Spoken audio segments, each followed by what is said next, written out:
الحمد لله نحمده ونستعينه ونستغفره ونؤمن به ونتوكل عليه ونعوذ بالله من شرور أنفسنا ومن سيئات أعمالنا من يهده الله فلا مضل له ومن يضلله فلا هادي له وأشهد أن لا إله إلا الله وحده لا شريك له وأشهد أن سيدنا وسندنا ونبينا ومولانا محمدا عبده ورسوله صلى الله تعالى عليه وعلى آله وأصحابه وبارك وسلم تسليما كثيرا. أما بعد فأعوذ بالله من الشيطان الرجيم. بسم الله الرحمن الرحيم.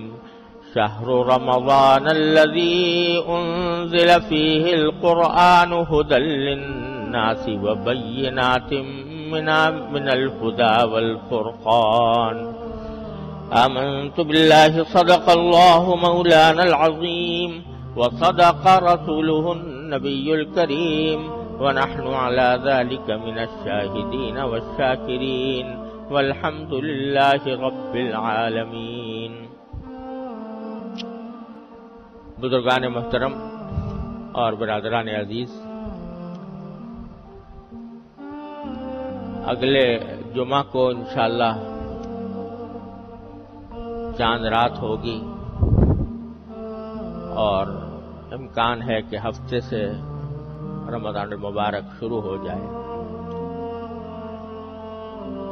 اس مقدس مہینے کی حرمت اور اس کی عظمت سے کون مسلمان ہے جو ناواقف ہو؟ اللہ تبارک و تعالی نے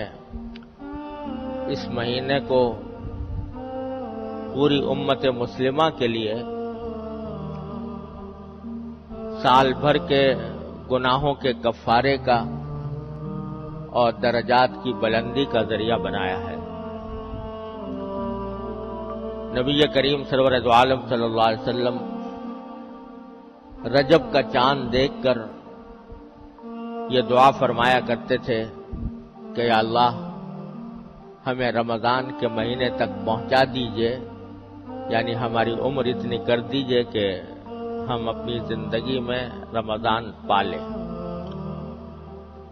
تو وہ مہینہ آنے والا ہے اور اللہ تبارک و تعالی کی رحمتوں کی گھٹائیں برسنے والی ہیں. اس کی پہلے سے کچھ تیاری کرنے کی ضرورت ہے. رمضان المبارک کا مہینہ ہر سال آتا ہے اور گزر جاتا ہے، لیکن ہمیں کوشش یہ کرنی چاہیے کہ اس رمضان کے ایک ایک لمحے سے، اس کی ایک ایک ساعت سے صحیح فائدہ اٹھائیں. کیونکہ آدمی غفلت کی حالت میں مہینہ شروع کر دیتا ہے اور باتیں آج سے کل پر اور کل سے پرسوں پر ٹلتی چلی جاتی ہیں. اس لیے اس بات کی ضرورت ہے کہ شروع ہی سے، رمضان شروع ہونے سے پہلے آدمی اس کی تیاری کرے. یہ مہینہ یوں تو روزوں کا مہینہ ہے. رات کے وقت میں تراویح اس میں سنت مؤکدہ قرار دی گئی ہے، لیکن ایسا لگتا ہے کہ یہ پورا کا پورا مہینہ در حقیقت مسلمانوں کو ایک نئی زندگی دینے والا مہینہ ہے. 11 مہینے تک ہم لوگ اپنی دنیاوی مصروفیات میں لگے رہتے ہیں اور ان مصروفیات کی وجہ سے بسا اوقات ہم پر غفلت طاری ہوتی رہتی ہے اور اللہ جل جلالہ کے ساتھ جو مضبوط تعلق ہونا چاہیے تھا وہ کمزور پڑ جاتا ہے. اس واسطے اللہ تبارک و تعالی نے یہ مہینہ اس غرض کے لیے بنایا ہے کہ جو لوگ سال کے 11 مہینوں میں اللہ تبارک و تعالی کے تعلق سے دور چلے گئے ہیں ان کو اس مہینے میں قریب لایا جائے اور اللہ تبارک و تعالی کی محبت، اس کی خشیت، اس کا تعلق اس میں اضافہ ہو۔ اور در حقیقت یہ مہینہ اس لیے بھی بڑی اہمیت رکھتا ہے کہ اگر غور سے دیکھا جائے تو یہ ایک ٹریننگ کورس ہے جس سے ہر مسلمان کو گزارا جاتا ہے۔ یہ ایک تربیت کا زمانہ ہے، یہ اپنی روح کو بالیدگی، اپنی روح کو تازگی دینے کا مہینہ ہے۔ یہ اللہ تبارک و تعالیٰ کی رحمتوں کو متوجہ کرنے کا مہینہ ہے۔ یہ اللہ تبارک و تعالیٰ کے ساتھ مضبوط تعلق قائم کرنے کا مہینہ ہے۔ یہ اس بات کا مہینہ ہے کہ انسان اپنے آپ کو گناہوں سے بچنے کی عادت ڈالے اور اس کی تربیت حاصل کرے۔ روزہ بذات خود بہت عظیم عبادت ہے، لیکن اس کا ایک بہت بڑا مقصد یہ ہے کہ انسان کو اپنی نفسانی خواہشات پر قابو پانے کی عادت پڑے۔ اسی لیے قرآن کریم نے یہ فرمایا کہ یا ایھا الذین آمنوا کتب علیکم الصیام کما کتب علی الذین من قبلکم لعلکم تتقون۔ روزے ہم نے تم پر اس لیے فرض کیے ہیں تاکہ تمہارے اندر تقوی پیدا ہو۔ تقوی کس چیز کا نام ہے؟ تقوی اس کو کہتے ہیں کہ آدمی کے دل میں کوئی غلط خواہش پیدا ہو رہی ہے، غلط جذبہ پیدا ہو رہا ہے، دل میں برائی کی امنگ پیدا ہو رہی ہے، برائی کا میلان پیدا ہو رہا ہے، لیکن آدمی اللہ تبارک و تعالی کی عظمت کو، اس کی خشیت کو، اس کے جلال کو مد نظر رکھ کر اپنی اس خواہش کو دبا دے، اپنی اس خواہش کو کچل دے، اللہ کے لیے کچل دے۔ اس کا نام ہے تقویٰ۔ کہ دل میں خواہش پیدا ہو رہی ہے کہ میں اپنی نگاہ کو غلط استعمال کروں اور اس کے ذریعے کوئی گناہ کی چیز دیکھوں، لیکن آدمی یہ سوچتا ہے کہ میں اللہ کا بندہ ہوں، اللہ تبارک و تعالی مجھے دیکھ رہا ہے، میری ایک ایک نقل و حرکت اس کی نگاہ میں ہے، اور کل کو مجھے اپنی ایک ایک نقل و حرکت کا جواب بھی دینا ہے۔ من یعمل مثقال ذرۃ شرا یرہ، ایک ذرے کے برابر بھی اگر میں نے کوئی گناہ کیا تو مجھے آخرت میں اس کا جواب دینا ہوگا۔ یہ سوچ کر آدمی اپنی نگاہ کو روک لے۔ دل میں جھوٹ بولنے کا، غیبت کرنے کا داعیہ پیدا ہو رہا ہے، مجلس جمی ہوئی ہے اور جمی ہوئی مجلس میں غیبت ہو رہی ہے اور میرا بھی دل چاہ رہا ہے کہ میں بھی اس کے اندر کوئی حصہ ڈالوں، لیکن آدمی اس وقت اللہ تبارک و تعالی کی عظمت کو، اس کی خشیت کو، اس کے جلال کو دل میں لا کر اپنے آپ کو اس سے روک لے،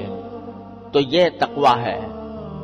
تو اللہ تبارک و تعالیٰ فرماتے ہیں کہ ہم نے روزے تم پر اس لیے فرض کیے ہیں تاکہ تمہارے اندر تقویٰ پیدا ہو، کیونکہ روزے کے ذریعے تقویٰ کی تربیت دی جاتی ہے۔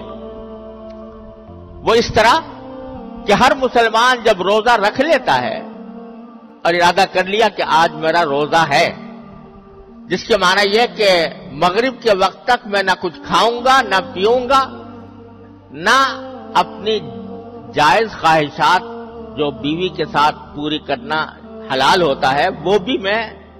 نہیں کروں گا، یہ ارادہ انسان نے کر لیا۔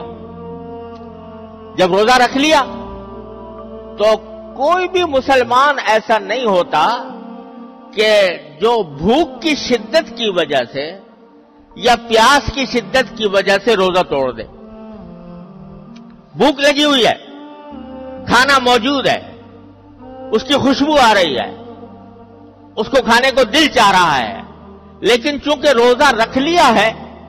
تو اس وجہ سے آدمی سوچتا ہے کہ میں نے روزہ رکھا ہوا ہے، اس حالت میں کھانا میرے لیے جائز نہیں، صبر کرو۔ شام تک صبر کرو، جب شام ہوگی اور یہ کھانا حلال ہو جائے گا پھر کھاؤں گا۔ تو یہ جو انسان اپنی بھوک کی خواہش کو روک رہا ہے، اس لیے روک رہا ہے کہ اللہ تبارک و تعالیٰ کے لیے روزہ رکھا ہوا ہے، اور روزہ توڑنا بہت سخت گناہ ہے، اس کا کفارہ بھی بہت زبردست ہے۔ اس واسطے آدمی رک گیا باوجود بھوک ہونے کے۔ گرمی کا موسم ہے، شدت کی گرمی پڑ رہی ہے، اور حلق میں کانٹے پڑے ہوئے ہیں، سامنے ٹھنڈا پانی موجود ہے،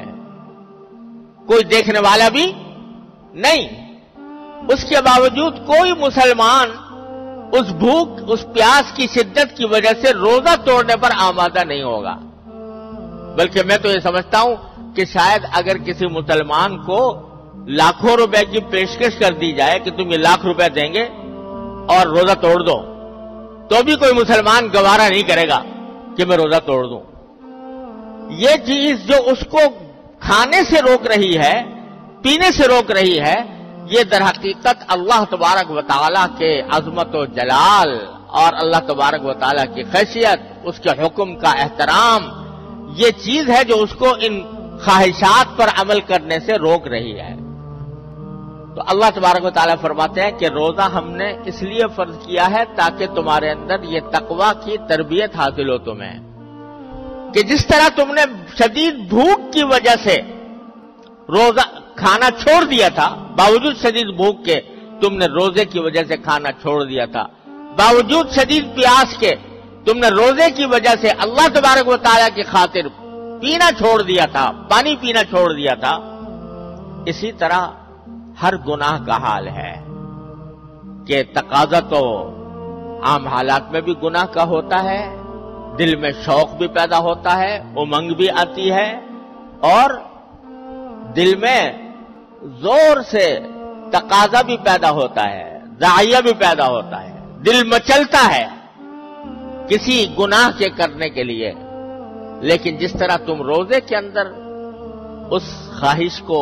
ہمارے لیے، میرے لیے دبا دیتے ہو، کچل دیتے ہو اور گناہ کا ارتکاب نہیں کرتے، اسی طرح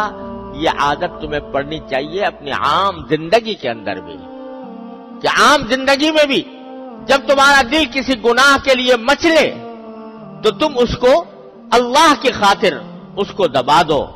اور اس پر عمل کرنے کے بجائے اللہ تبارک و تعالیٰ کی اطاعت کرو، تقویٰ کی زندگی گزارو۔ اس لیے ہم نے یہ روزے فرض کیے ہیں تمہارے لیے۔ اس لیے میں کہہ رہا ہوں کہ یہ رمضان کا مہینہ یہ ایک تربیت کا کورس ہے جس سے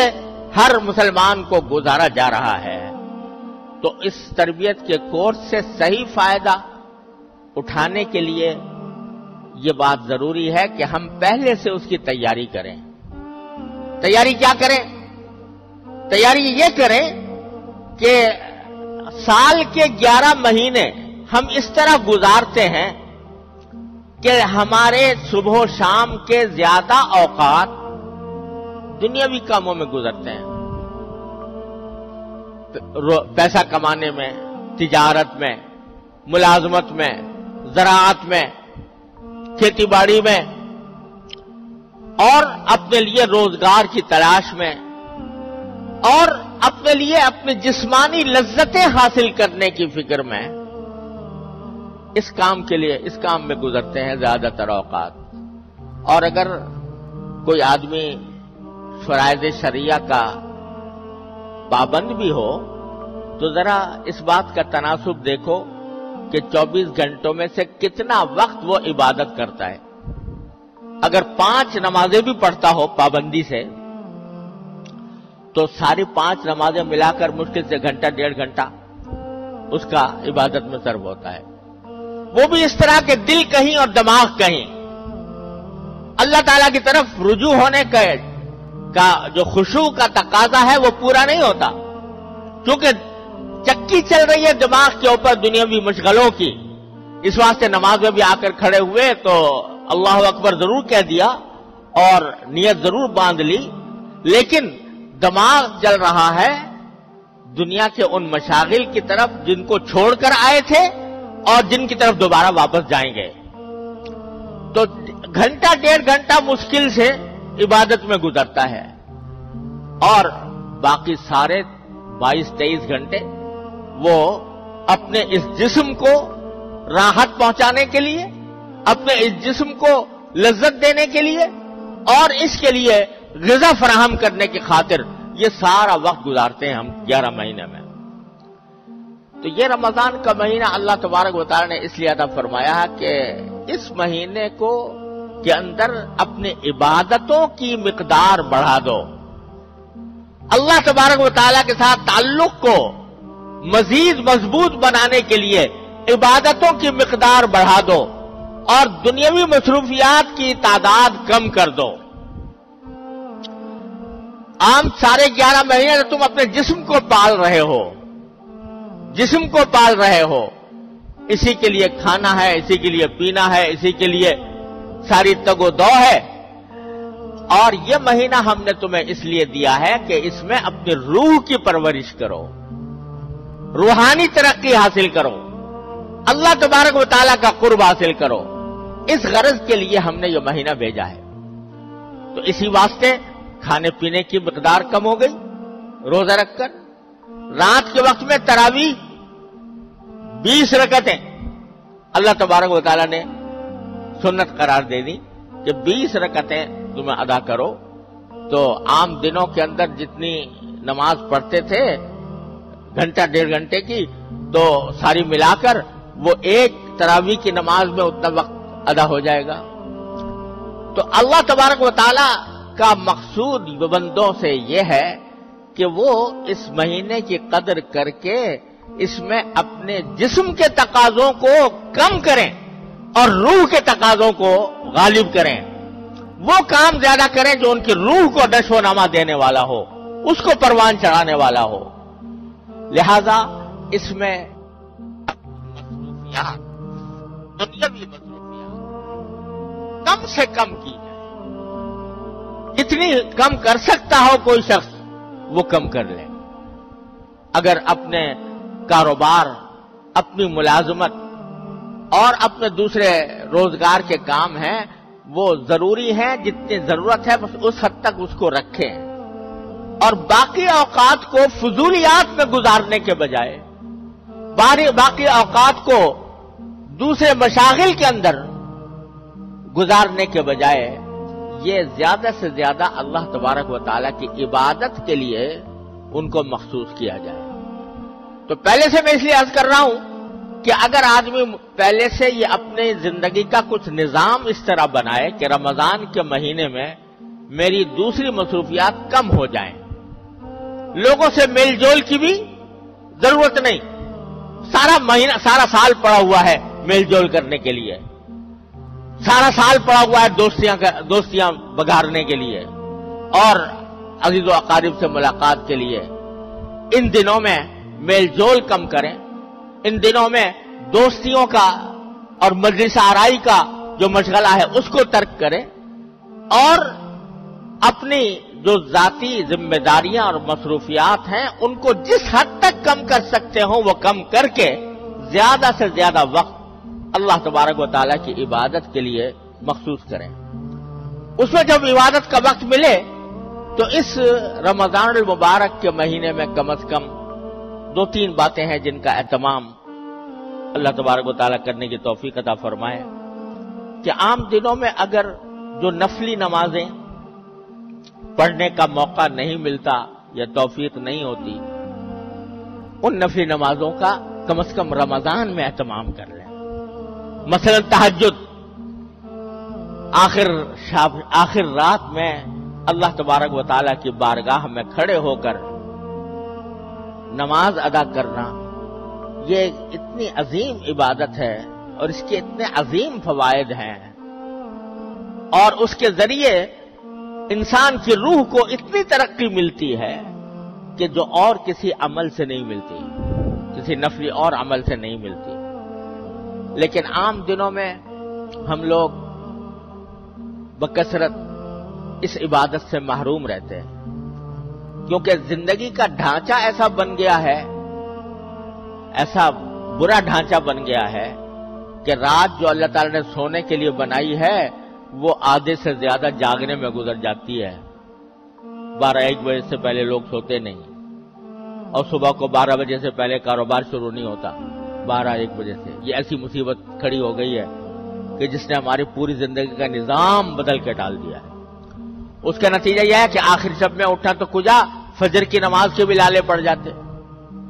لہذا عام دنوں میں توفیق نہیں ہوتی تہجد کی نماز کی، لیکن رمضان کے مہینے میں آدمی کو اپنی پیٹ کی خاطر آخر میں اٹھنا پڑتا ہے،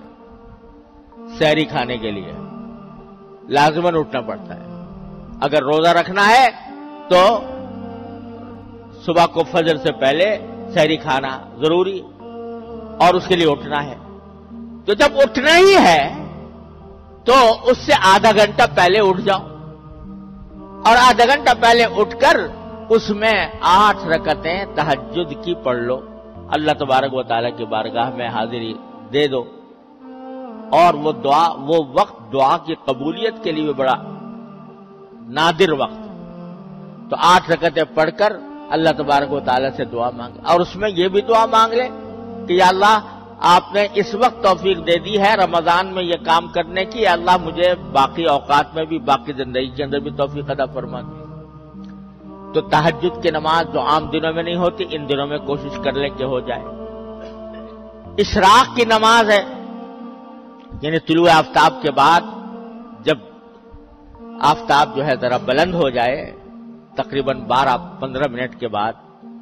2 رکعتیں یا 4 رکعتیں اشراق کی پڑھنا مسنون ہے، نفل ہے، عام دنوں میں توفیق نہیں ہوتی، اس زمانے میں کر لیں۔ مغرب کے بعد 6 رکعتیں، اور 6 سے لے کر 20 رکعتوں تک ثابت ہے، جس کو نماز اوابین عام طور سے کہا جاتا ہے، وہ عام دنوں میں توفیق نہیں ہوتی، رمضان میں اس کا اہتمام کر لیں۔ تو جو نفلی نمازیں عام دنوں میں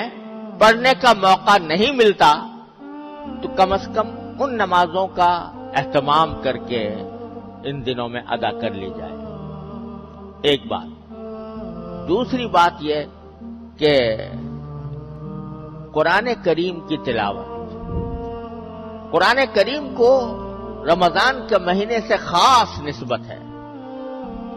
جو آیت میں نے ابھی آپ کے سامنے پڑھی تھی، اس میں اللہ تعالیٰ نے فرمایا کہ رمضان کا تعارف کراتے ہوئے، اس کی عظمت کا بیان کرتے ہوئے اللہ تعالیٰ نے فرمایا کہ اس کی خصوصیت یہ ہے کہ ہم نے اس رمضان کے مہینے میں قرآن نازل کیا۔ کیسے نازل کیا کسی وقت اور تفصیل سے عرض کروں گا انشاءاللہ، لیکن اللہ تبارک و تعالیٰ نے قرآن کریم کو نازل کرنے کے لیے اس مہینے کا انتخاب فرمایا، رمضان کے مہینے کا، تو اس لیے اس مہینے کو قرآن کریم سے خاص نسبت ہے۔ اور نبی کریم سرور دو عالم صلی اللہ علیہ وسلم ہر رمضان میں حضرت جبریل امین علیہ السلام کے ساتھ قرآن کا دور کیا کرتے تھے۔ کیا نظارہ ہوتا ہوگا کہ جبریل امین علیہ السلام جو قرآن لانے والے ہیں وہ پڑھ رہے ہیں اور نبی کریم صلی اللہ علیہ وسلم سن رہے ہیں، اور نبی کریم سرور دو عالم صلی اللہ علیہ وسلم تلاوت فرما رہے ہیں اور جبریل امین علیہ السلام سن رہے ہیں۔ اس طرح دور ہوتا تھا رمضان کے مہینے کے اندر قرآن کریم کا۔ تو اللہ تبارک و تعالیٰ نے یہ قرآن کریم کو خاص نسبت عطا فرمائی ہے رمضان کے مہینے سے، اس لیے اس میں جتنا زیادہ سے زیادہ ہو سکے تلاوت کا آدمی اہتمام کرے۔ جن لوگوں کی تلاوت صحیح نہیں ہے، حروف، تلاوت کے آداب ہیں، تلاوت کا طریقہ یہ ہے کہ جو حروف ہیں وہ صحیح طریقے سے ادا ہوں، جن کی ابھی تک وہ صحت نہیں ہے تو کسی سے اس زمانے میں صحیح طریقے پر تلاوت کرنے کا طریقہ سیکھ لیں۔ کل 29 حرف ہیں الف سے لے کر یا تک، ان میں بھی بیشتر حروف وہ ہے کہ جن کو نکالنے کے لیے کوئی مشقت کرنے کی ضرورت نہیں، خود بخود نکل آتے ہیں۔ چند حروف ہیں کہ جن کا تلفظ صحیح کرنے کی ضرورت ہے، مثلا ہم لوگ سا اور سین اور صاد، ان میں اردو میں بولتے ہوئے کوئی فرق نہیں کرتے، لیکن قرآن کریم میں سا الگ طرح پڑھی جائے گی، سین الگ طرح پڑھا جائے گا، صاد الگ طرح پڑھا جائے گا. کس طرح ان کے درمیان کیا فرق ہے، کس طرح نکالا جائے؟ زال اور زا اور ذا اور غاد، یہ 4 حروف ہیں، ان کے اندر کیسے فرق کیا جائے، کس طرح کو صحیح نکالا جائے، یہ ہر مسلمان کے ذمے اس کا سیکھنا فرض عین ہے. لوگ اس میں بڑی غفلت میں مبتلا ہے، جیسا چاہا قرآن شریف پڑھ لیا، لیکن یہ فرض عین ہے کہ آدمی اس کو صحیح تلفظ کے ساتھ پڑھنے کی کوشش کرے. تو اگر کسی کا تلفظ صحیح نہیں ہے تو اس رمضان کے مہینے کے اندر اس کا تلفظ صحیح کر کے تلاوت کا زیادہ سے زیادہ وقت جو ہے وہ تلاوت میں گزارا جائے. تیسری بات یہ کہ یہ اللہ جل جلالہ کے ساتھ تعلق قائم کرنے کا مہینہ ہے، لہذا اس میں ذکر جتنا زیادہ ہو سکے، کثرت سے ذکر، چلتے پھرتے اٹھتے بیٹھتے کوئی نہ کوئی ذکر زبان پر رہے. اور اس میں سب سے اچھا یہ ہے، یوں تو جو بھی ذکر زبان پر آ جائے، سبحان اللہ، الحمدللہ، درود شریف، استغفار، جو ذکر بھی زبان پر آ جائے، لیکن تیسرا کلمہ سبحان اللہ والحمدللہ ولا الہ الا اللہ واللہ اکبر ولا حول ولا قوت الا باللہ العلی العظیم، اس کے بڑے عظیم فضائل ہیں. رمضان المبارک کے مہینے میں جتنا ہو سکے اٹھتے بیٹھتے چلتے پھرتے کھاتے پیتے ہر حال میں اس ذکر کی کثرت کی جائے. اور بھائی چوتھی بات یہ کہ اللہ تعالی نے یہ مہینہ دعاؤں کا مہینہ بنایا، دعاؤں کا مہینہ، کہ اس میں اللہ تبارک و تعالی کی طرف سے دعا کی قبولیت کے دروازے کھلے ہوتے ہیں. تو دعائیں کثرت سے کرو اللہ تبارک و تعالی کی بارگاہ میں. اور اللہ تعالیٰ کی رحمت یہ ہے کہ اگر اپنے کسی دنیاوی مقصد کے لیے بھی دعا کرو گے، وہ بھی اللہ تعالیٰ کے ہاں عبادت لکھی جاتی ہے، اس پر بھی اجر و ثواب ملتا ہے. آپ کہو یا اللہ میرا قرضہ جلدی ادا کرا دیجئے، تو دعا تو مانگ رہے ہو اپنا قرضہ ادا کرانے کی، لیکن اس عمل کے اوپر براہ راست اس دعا کے اوپر ثواب مل رہا ہے. قرض جب ادا ہوگا، لیکن اس دعا کرنے سے فوراً تمہارے نام اعمال میں ایک عظیم نیکی کا اضافہ ہو گیا، اس پر اللہ تعالیٰ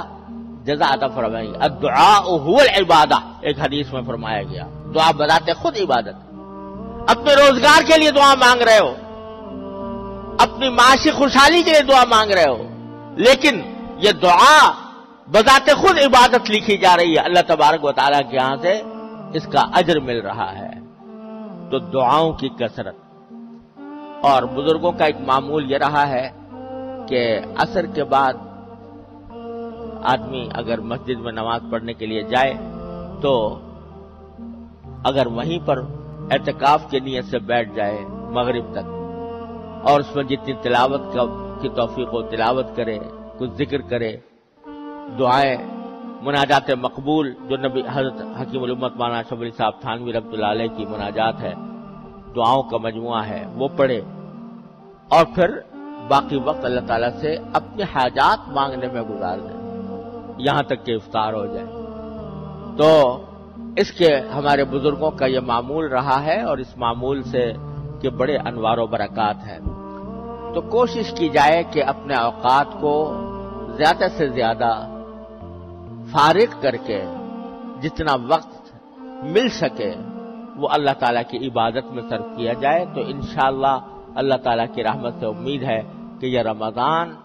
ہم سب کے لیے خیر و برکت کا ذریعہ بنے گا، ہمارے گناہوں کی مغفرت کا ذریعہ بنے گا، ہمارے لیے انشاءاللہ ترقی درجات کا ذریعہ ہوگا. اللہ تبارک و تعالیٰ اپنے فضل و کرم سے، اپنی رحمت سے ہم سب کو اس کی توفیق عطا فرمائے. وآخر دعوانا الحمد